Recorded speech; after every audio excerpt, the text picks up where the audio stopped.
Welcome back, fans and friends. This is Thomas from Toronto, and today we were going to have a prototype race car.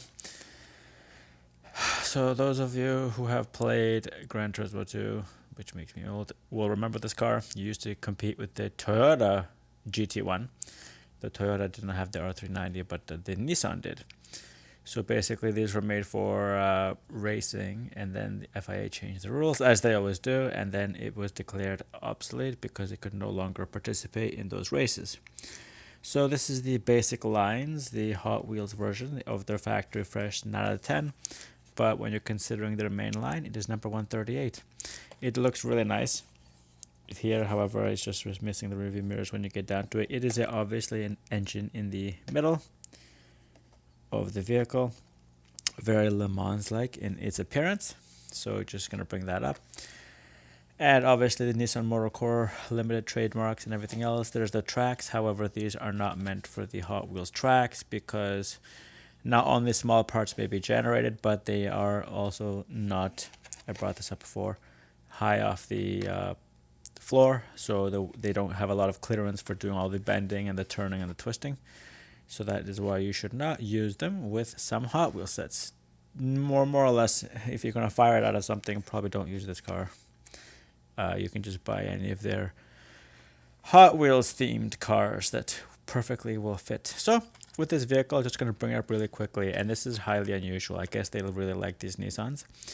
Is we will have the lights painted, the Nissan symbol there, both lights painted. So not only are you getting decent upfront looking, but in the rear of the car too, it's very well done. We can see there R390 GT1 on the left side. Everything else here, all the lights are orange and red painted in.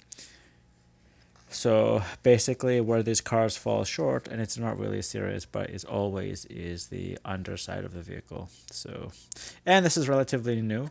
So this one here is released 2020, and as we can see here, 2020 is the Mattel stamping date of this vehicle, despite the car is being almost 18 to 20 years old, probably more at the time of this release. It is a relatively new casting, a lot of detail for it. You see the bubble canopy there with the bars. It looks really nice. So how about it looks nicer when we get it out of the packaging? Probably.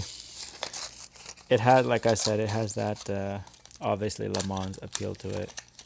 Very Ford GT-ish, Ford GT40. So it is in that mold of, and it's really shiny too. We have so it is nice and see-through, as we can see there. Problem is that the angle and possibly my lighting means it is very hard to see into.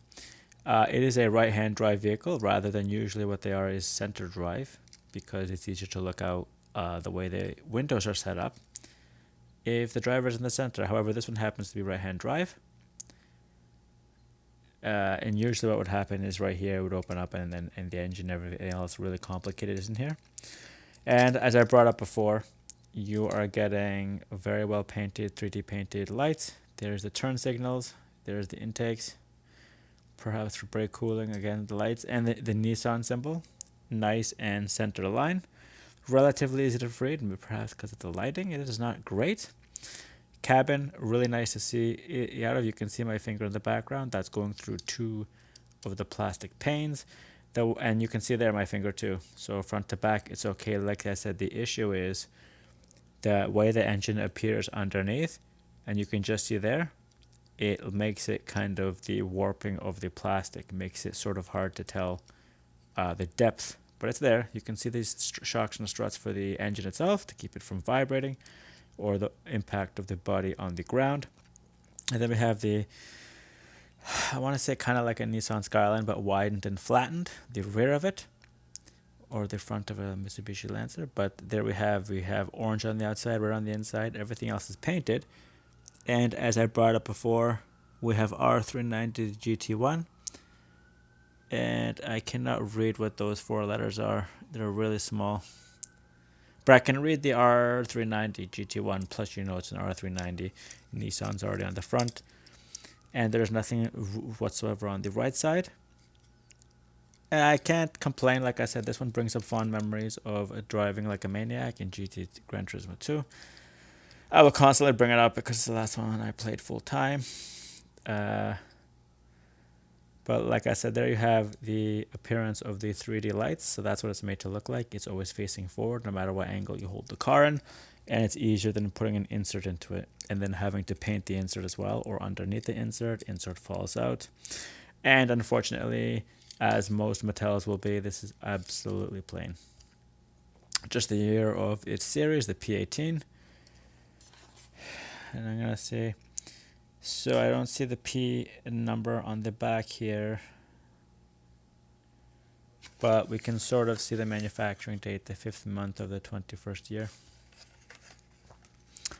And nothing else of note that we need to know, other than I really enjoy this car, driving it in the game, and I really enjoy how this model looks. So if there is a deluxe version, perhaps I'll grab one of those. Like I said, it was made for a purpose it could not fulfill, because everybody likes to change the rules when everybody is losing. So, a little bit of scuffing. Luckily, it's just fingerprint marks. It is not a plastic defect. So, just the racing test finally. It does really well, as it always should. This is Thomas from Toronto, happily presenting the R390 from Nissan, their GT1 version of the car. Hot Wheels factory fresh, 9 out of 10. It's Thomas from Toronto, and thanks for watching.